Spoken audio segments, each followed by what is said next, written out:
कह रहे हैं रोज रोज कि विपक्ष भ्रष्ट है, हर नेता को भ्रष्ट कह रहे हैं। सच्चाई ये है कि वो पूरी तरह से भ्रष्ट है। जो कंपनी 150 करोड़ से ज्यादा नहीं कमा रही है वो 1100 करोड़ का चंदा कैसे दे रही है। लेकिन आज साफ दिख रहा है कि किस तरह से काले धन को सफेद करके इन्होंने अपनी पार्टी में चंदा दिलवाया।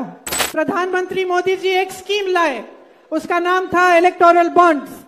उसका मतलब था कि जो भी किसी भी राजनीतिक दल को चंदा देता है उसका नाम गुप्त रहना चाहिए।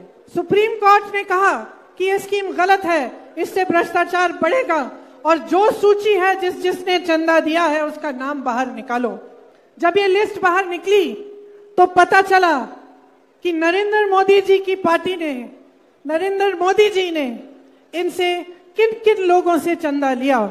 पता चला कि जिन कंपनियों पे छापा मारा था, जिन पे केस डाले थे, उनसे चंदा लिया गया और जब चंदा मिल गया तो केस, वो छापे बंद हो गए।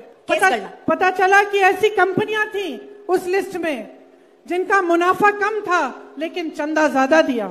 आपको याद है जब नोटबंदी हुई थी तो प्रधानमंत्री जी ने आप सबको कहा था कि जो जो आपके पास नोट हैं आप बैंक ले जाइए। आप लाइन में खड़े हुए, आपको कहा कि यह देशभक्ति होगी आपकी, क्योंकि सारा काला धन वापस देश में आएगा। याद है आपको? उस समय कोई काला धन नहीं आया, लेकिन आज साफ दिख रहा है कि किस तरह से काले धन को सफेद करके इन्होंने अपनी पार्टी में चंदा दिलवाया।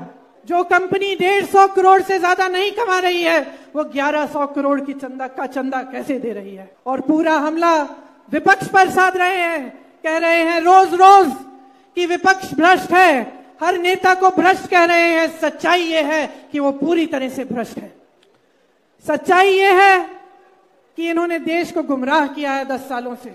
जब जब चुनाव आया तो आपके जज्बातों वाली बात की, जब जब चुनाव आया आपका ध्यान भटकाया, धर्म की बात की, जाति की बात की, कभी इधर की बात की, कभी उधर की बात की, लेकिन आपकी समस्याओं की बात कभी नहीं की।